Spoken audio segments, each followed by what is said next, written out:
7 years after Xenoblade Chronicles came out, Xenoblade Chronicles 2 came out. So, same beginning as Xenoblade Chronicles 1.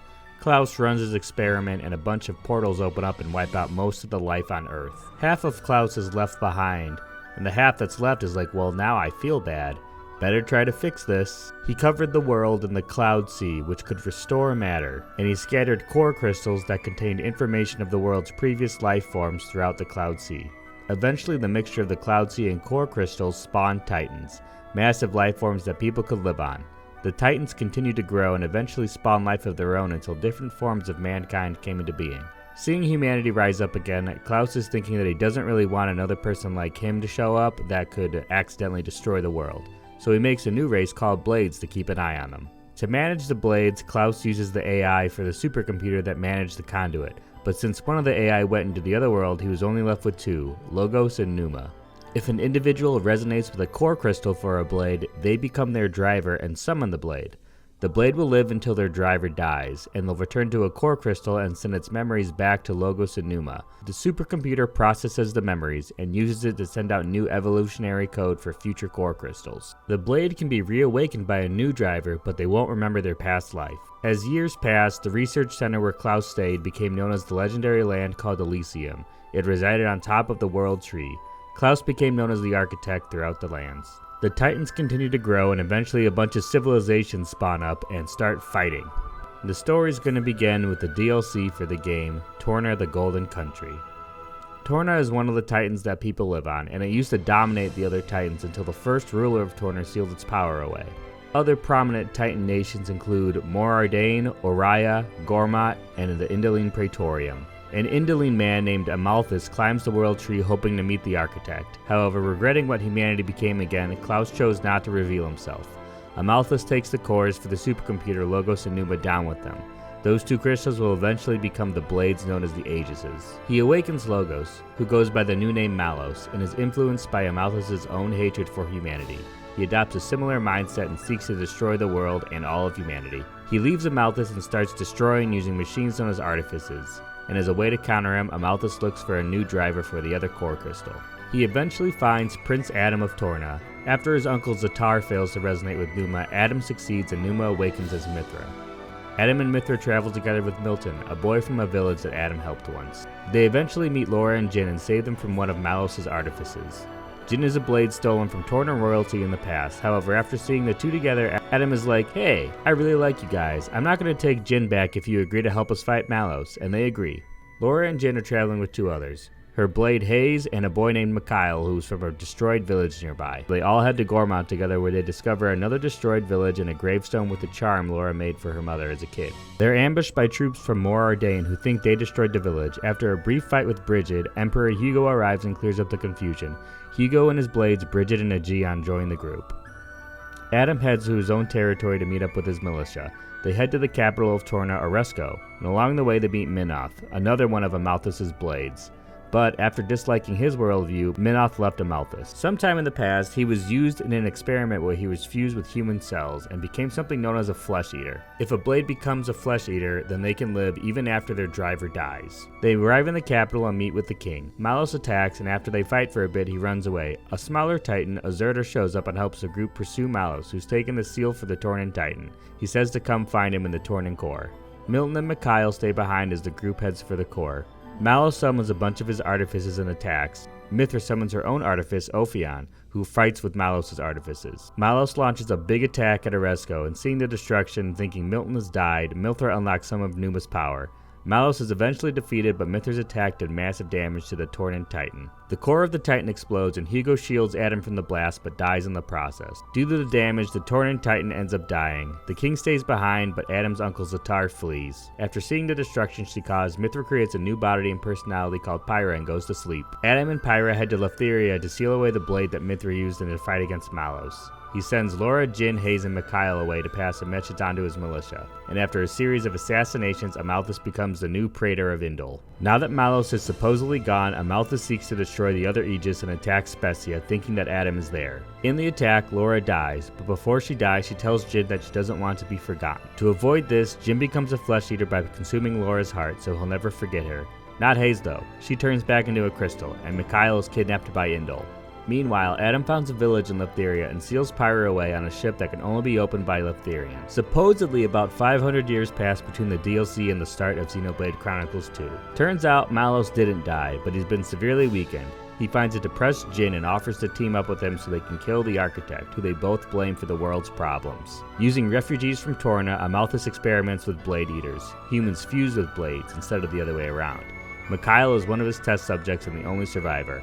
After the experiment, Amalthus is like, well, I guess I gotta cover this up, and tries to kill all the survivors. But at some point, Jin rescues Mikhail from the execution, as well as Akos and Petroka, 2 flesh eaters. They form a new terrorist organization and call it Torna. Independently of all of this, Nia, a blade of a Gormati lord, is forced to become a flesh eater by eating his sickly daughter. Indol catches wind of this and hunts her down, but she's also saved by Jin, so she joins Torna as well. During his experiments, Amalthus found Hayes' core crystal and resonates with it. He takes half of her core crystal, becomes a blade eater with the power to suppress and control other blades. And that brings us to the start of Xenoblade Chronicles 2, and at this stage of the world, a lot of the Titans are old and dying out, so there's a lot of fighting over land. The main character, Rex, is a salvager from a village in Letheria that Addam founded. His job is to find treasures in the Cloud Sea and bring them up.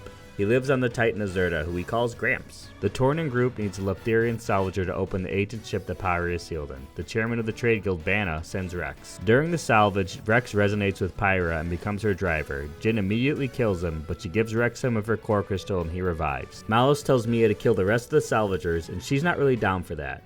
Malos and Rex fight, but Nia jumps in to help Rex. Azurta shows up, and Rex, Pyra, Nia, and her blade Dromark escape on Azurta's back to Gormat. Azurta gets hurt during the escape and turns into a little form to recover. They make it to Gormat, and a new version of Brighid captures Nia and Dromark. Rex and Pyra escape with the help of Tora, a Napon. Tora created an artificial blade named Poppi, and the two join the group. Special Inquisitor from Morardane, Morag, arrives to capture Pyra. They use Nia and Dromark as bait to draw them out, and the group rescues Nia and Dromark and makes their escape. Borrowing a ship from Tora's friend, the group travels towards the World Tree, but they're stopped when the Artifice Ophion, who Pyra can no longer control, shoots their ship down, and the Titan Oriah swallows them. They encounter Vandam, the leader of a mercenary gang. He gives Rex a crash course in blades. Akos from the Torna group attacks the group, but Vandam repels them. They make their way to the Orion capital and are attacked by Zeke and Pandoria, but they fall off a cliff. They go to meet Minoth, who's now going by Cole. He's old now because he's a failed experiment.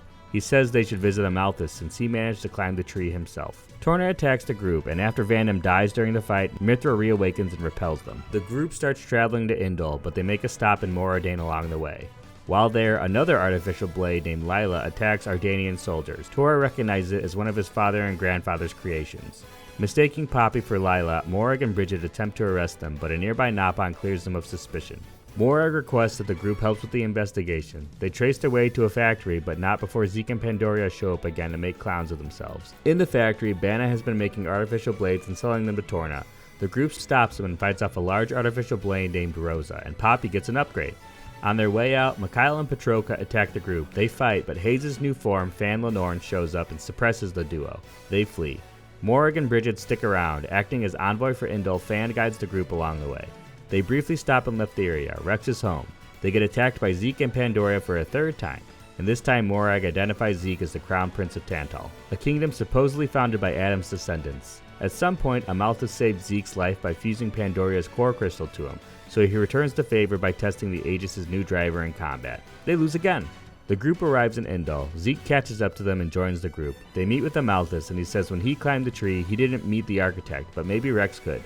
Mythra is suspicious of Amalthus, but he says that he hopes that Rex can reach the Architect and save their world. Meanwhile, Jin arrives on the Titan Temperantia and uses an ancient weapon to attack Orion troops there, attempting to frame Morardane for the attack. The party departs to the Titan to stop Torna. They stop the weapon, but Jin kills Fan during the attack.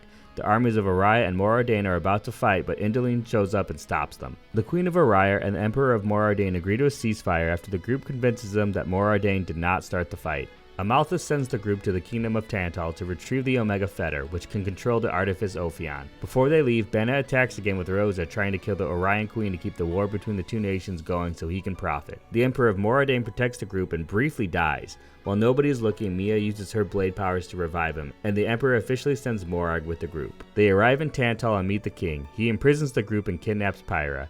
Due to some political shenanigans, Tantal sends most of its resources to Indol to keep the secret that the royal family isn't actually descended from Addam.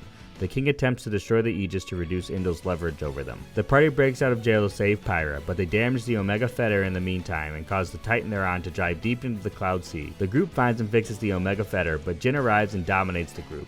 Pyra agrees to leave with Jin to spare them. A depressed Rex is ready to give up, but after getting hyped up by his group, the king reveals that Addam supposedly hid away a third sword. They make their way back to Leptheria, and Azurta shows them the way into the depths where the sword is sealed. Addam's phantasms attack the group, and Nia reveals herself to be a Blade Eater. She also tells Rex she loves him, and Rex says that he loves everybody. Rex has a vision of meeting Addam and is deemed worthy of the sword.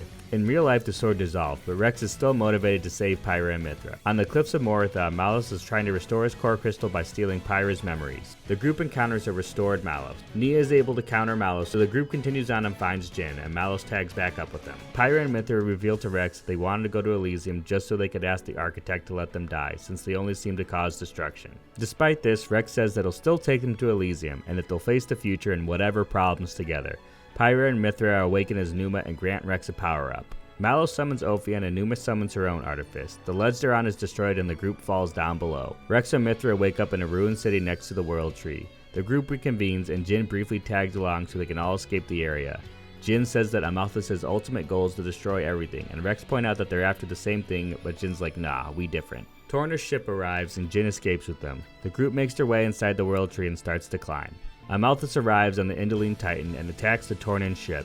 Mikhail pilots the Tornan ship and reminds Amalthus that he turned him into a Blade Eater and attacks Indol and blows up their ship. Malos and Jin reach the top of the World Tree. Malos continues on, but Jin wants to wait behind to speak to Rex again. Wanting to see if the world would choose Malos or Rex, Jin tries to stop the party but is ultimately beaten. Patroka and Aquas arrive. Soon after them, Amalthus in a new form shows up and kills both of them.